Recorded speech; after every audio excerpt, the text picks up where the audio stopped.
Moi.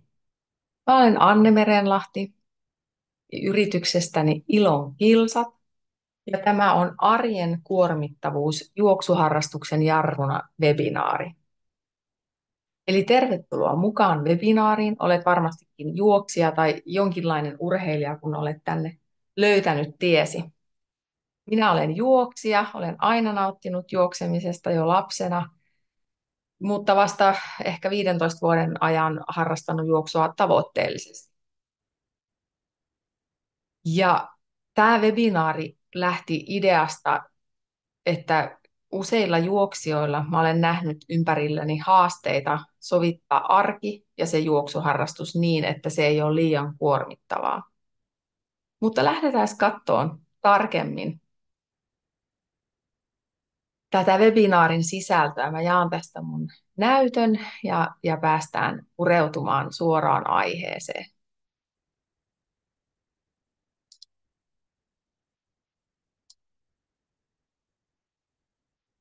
Hyvä. Eli arjen kuormittavuus juoksuharrastuksen jarruna.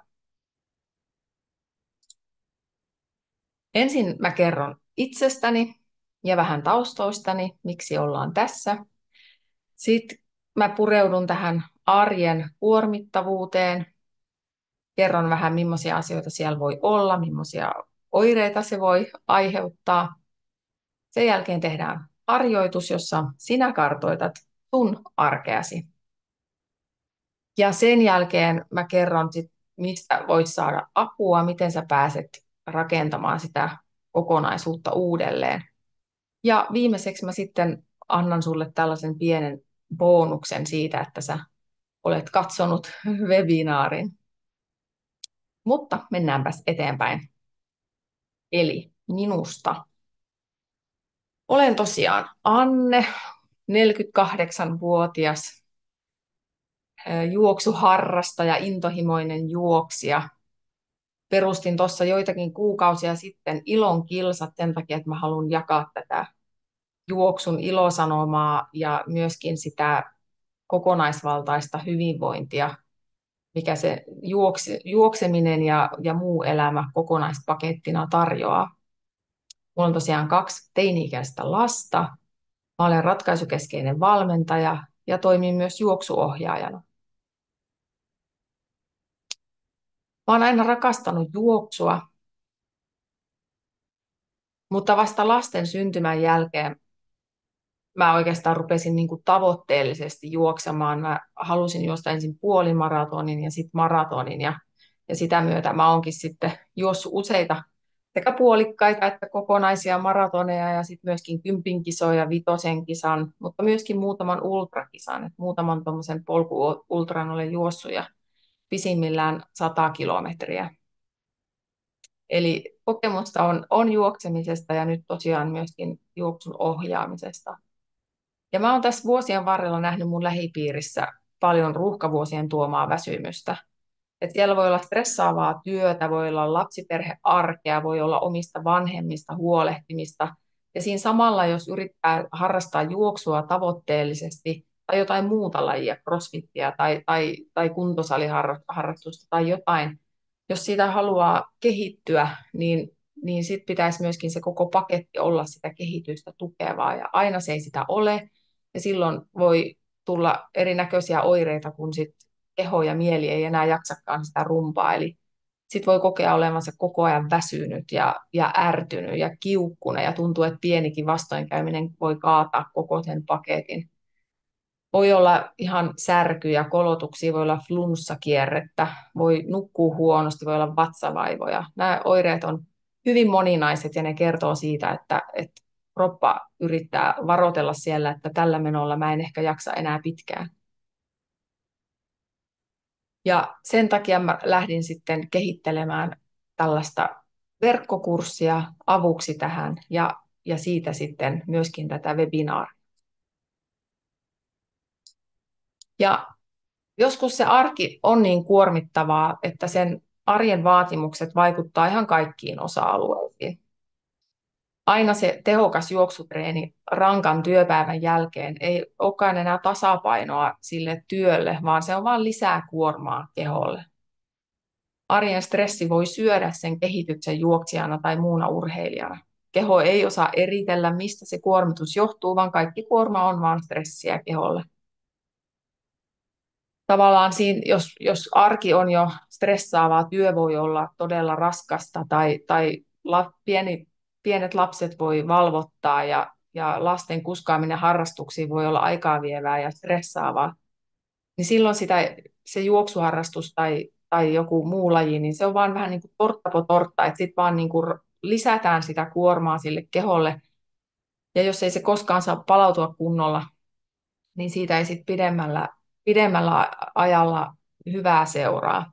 Ja siksi on toisinaan hyvä tarkastella sitä kokonaiskuormaa, että me päästään eteenpäin elämässä ja siinä harrastuksessa. Jos me halutaan kehittyä, niin silloin se koko paketti on oltava kunnossa. Se ei voi olla niin, että me pelkästään harrastetaan sitä juoksemista ja tehdään kaikki sen eteen, vaan se elämä siinä ympärillä pitää olla sitä juoksuharrastusta tukevaa. Ravitsemuksen, levon täytyy olla kunnossa, jotta se juoksukin on sitten kehittävää. Ja niinpä me voitaisiin tehdä nyt tällainen harjoitus. Eli sä voit laatia listan kaikista sun arkea kuormittavista tekijöistä.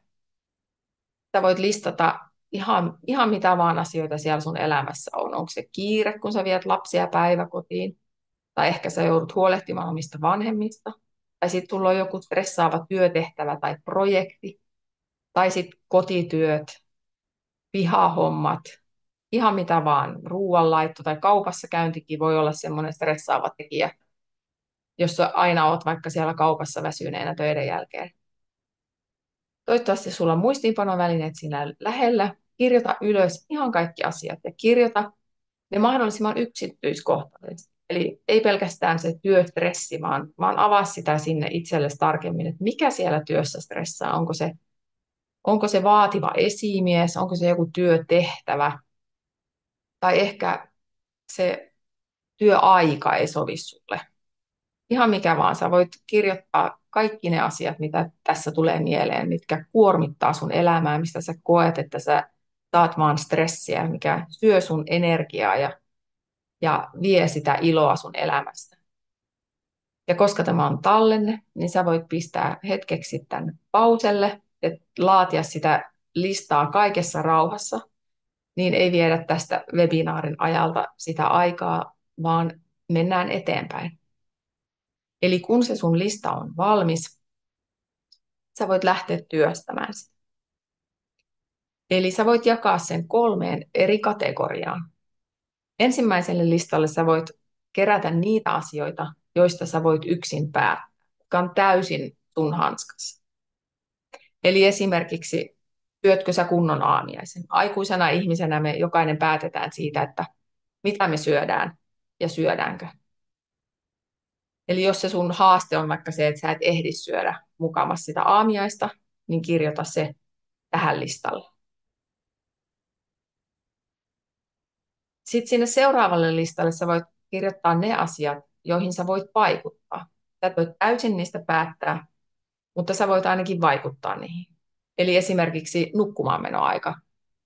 Jos sä asut yksin, niin sä voit täysin päättää sun nukkumaanmenoajasta, mutta jos sulla on siellä muita perheenjäseniä, vaikkapa pieniä lapsia, niin sä et voi ehkä täysin päättää siitä, että mihin aikaan sä meet sänkyyn ja mihin aikaan sä nukahdat tai mihin aikaan sä heräät.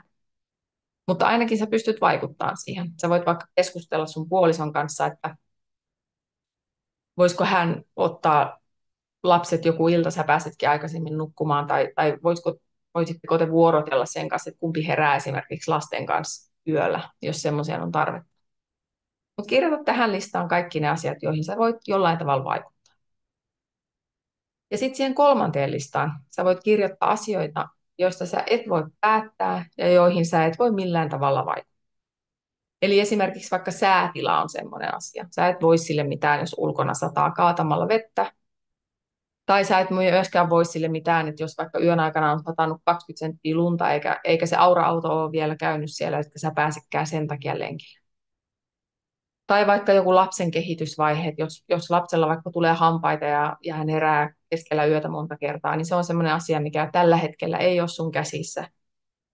Ja tämän kolmannen listan asiat onkin semmoisia asioita, että ne täytyy jollain tavalla hyväksyä ja niiden kanssa täytyy vaan oppia elämään. Ja voi olla, että ne jossain kohtaa helpottaa. Esimerkiksi säätilassa tulee muutoksia meillä Suomessa ympäri vuoden. Ne talvikelit ei kestä kovin pitkään, tai joku rankkasade loppuu kuitenkin aikanaan. Tai se lapsen kehitysvaihekin jossain kohtaa se loppuu. Mutta siinä kohtaa, kun sä kirjoitat tätä listaa, jos se on sun ongelma, niin yritä hyväksyä se. Sä et voi sille tällä hetkellä mitään, niin silloin sille ei kannata suoda myöskään aikaa ja stressata sitä, vaan sä voit yrittää päästää siitä irti. Koska jos sä vaan stressaat sitä, niin se on vaan taas lisää kuormaa. Hyvä. Eli toi kolmas lista on semmoinen, joiden asioiden kanssa voi vaan yrittää tulla toimeen. Mutta nämä kaksi ensimmäistä listaa, sä voisit nyt lähteä, kun sä oot kirjoittanut ne asiat sinne, sä voit lähteä työstämään niin. Eli ne asiat, mitä sä listasit sinne ensimmäiseen listaan, mistä sä voit yksin päättää. Eli esimerkiksi vaikka se aamiainen. Jos sun ongelma on ollut tähän asti, että sä et ole oikein löytänyt aikaa sille tai aamiainen ei ole maistunut, niin sä voit lähteä työstämään tälle asialle jotain ratkaisua ja auttaisi sua pääsemään tästä asiasta eroon. Esimerkiksi jos se aamiainen on se ongelma ja sä koet, että sulle ei vaan ruoka maistu, niin voisiko ehkä tehdä jonkun smoothien aamulla tai vaikka jopa illalla valmiiksi. Ja sitten se olisi helppo niellä siinä aamulla. Sun ei tarvitse kauheasti käyttää energiaa siihen pureskelemiseen, vaan sä voit vähän niin kuin kaataa sen vaan kurkusta alas, jolloin sä saat energiaa, sä jaksat paremmin sen päivän. Ei tule väsymys iltapäivällä, kun sä syöt säännöllisesti. Ja kun oot syönyt säännöllisesti päivän aikana, sä jaksat treenata illalla ihan eri tavalla. Eli tällä tavalla sä voit käsitellä kaikki nämä asiat tässä ensimmäisellä listalla. Mikä on se ongelma? Miten sä voit siihen itse vaikuttaa ja miten sä voit siitä päättää? Laadi sille joku toimintasuunnitelma, miten sä voit ratkaista tämän ongelman. Ja samoin toi toinen lista. Nämä oli niitä asioita, joihin sä et pysty täysin päättämään, mutta sä voit kuitenkin vaikuttaa asioiden. Eli jos sulla on kotona siellä puoliso, niin sä voit vaikka jakaa niitä kotitöitä, jolloin kaikki ei ole sun harteilla. Tai sä voit jakaa sitä lastenhoitotaakkaa tai sitä aikaa, jolloin te hoidatte lapsia. Eli sä voit keskustella puolison kanssa ja jakaa niitä hommia silleen, että sä saat enemmän myöskin sitä omaa aikaa ja pystyt vaikuttamaan näihin asioihin. Eli keksi jokaiselle kokemallesi haasteelle ja ongelmalle jokin tapa, millä sä pystyt vaikuttamaan siihen asiaan, jotta se ongelma olisi pienempi, jolloin sun arki olisi helpompaa. Hyvä. Nyt sä oot saanut jo vähän eväitä siihen, kuinka näitä asioita voi käsitellä ja kuinka sä pääset eteenpäin. Mutta kurkataan vielä, miltä se sun arki ehkä saattaa tällä hetkellä näyttää. Eli sä voit kokea, että sun elämässä ei nyt mahdu juuri muuta kuin sitä treenaamista. Voi olla, että sä oot niin tavoitteellinen, että sulla on millin tarkka ohjelma ja kaikki asiat on mietitty ja suunniteltu ja aikataulutettu tarkkaan ja sä koet, että sun aikas menee ja energias menee siihen, että sä yrität saada sen kaiken tehtyä siinä kiireen keskellä.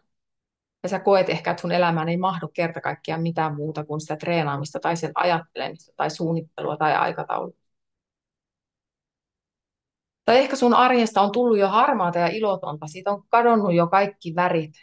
Sulla on kadonnut kaikki ilo, koska sä oot vaan niin kuormittunut. Ja elämässä yleensä, kun joku osa-alue sakkaa, niin se vaikuttaa kaikkeen muuhun. Eli jos sun treenaaminen tai sun työt on niin raskasta, että se vie kaiken sun energian, niin silloin sitä energiaa ei ole sit siellä vapaa-ajalla tai muissa jutuissa, vaan sitten se arki alkaa näyttää pikkuhiljaa semmoiselta tasapaksulta harmaalta. Ja sitten sä voit myöskin kokea, että sä et enää kehity. Sä oot jatkuvasti kuormittunut. Treenit tuntuu raskaalta, jalat painaa, on raskas olo, palautuminen on hidastunut. Sä koet, että yksikin pieni treeni voi tehdä sen, että sä oot monta päivää väsynyt ja jalat tuntuu edelleen raskaalta ja palautuminen on on hidastunut huomattavasti. Ja nämä voi olla niitä asioita, mitkä hiipii sulle pikkuhiljaa. Ja ne voi tuoda sun elämään semmoista hurjaa väriä ja tuntuu, että se ilo on kadonnut kokonaan. No, mistä sä sitten voisit saada apua? Mä itse olen nähnyt näitä asioita niin paljon ympärilläni, ja itsekin olen ruuhkavuosissa yrittänyt pitää kaikki langat käsissä ja todennut, että se ei ole aina niin helppoa. Ja siltä pohjalta mä oon sitten kehitellyt tällaisen verkkokurssin kuin Löydä juoksemisen ilo. Ja kurssi on 6 viikon kurssi, jossa katsotaan sitä sun elämää kokonaisuutena. Tämä ei ole pelkästään 6 viikon treeniohjelma, vaan ehkä enemmänkin semmoinen mielen treeniohjelma. Eli siinä puretaan sun arjen haasteet ja löydetään niitä hyvinvointia ja jaksamista tukevia keinoja. Kurssin avulla sä opit ymmärtämään sun arjen sudenkuopat juoksun kehittymisen kannalta ja sä saat eväitä rakentaa kestävä tapa treenata. Sä löydät juoksemisen ilon uudestaan, kehityt ja palaudut paremmin sekä opit arvostamaan myös itseäsi niin juoksijana kuin ihmisenäkin. Saat minäpystyvyyden tunnetta, itsetuntemusta, itseluottamusta. Opit näkemään elämän taas iloisena ja valoisena. Ja koska sä oot nyt kuuntelemassa tätä webinaaria, niin mä tarjoan sulle bonuksen. Eli koodilla webinaari sä saat 30 € alennuksen mun kurssista. Tämä koodi on voimassa viikon ajan tästä, kun sä oot katsonut tämän webinaarin. Ja mitä siellä kurssilla sitten sä saat? Eli sä opit päästämään irti siitä suorittavasta tavasta treenata. Sä opit arvostamaan itseäsi juoksijana. Opit löytämään itsestäsi hyviä asioita ihmisenä. Opit suunnittelemaan treenisi palautumisen ehdoilla. Sä opit kuuntelemaan kehosi viestejä ja tarpeita. Sä opit nauttimaan juoksemisesta. Opit lähestymään koko elämää rennommin. Sä opit arvostamaan itseäsi, rakastamaan itseäsi, opit tuntemaan itseäsi paremmin. Kurssin aikana sä rakennat treeniohjelman, joka tukee sun kehitystä. Sä rakennat siellä ravintosuunnitelman, joka auttaa sua jaksamaan niin arjessa kuin treeneissä. Sä rakennat arkesi tukemaan sun harrastustasi. Ja sä rakennat myös juoksijan identiteetin, joka motivoi ja inspiroi. Ja kun sulla on semmoinen motivoitunut ja inspiroiva identiteetti juoksijana, niin sä automaattisesti rupeat toteuttamaan sitä juoksemista siitä näkökulmasta.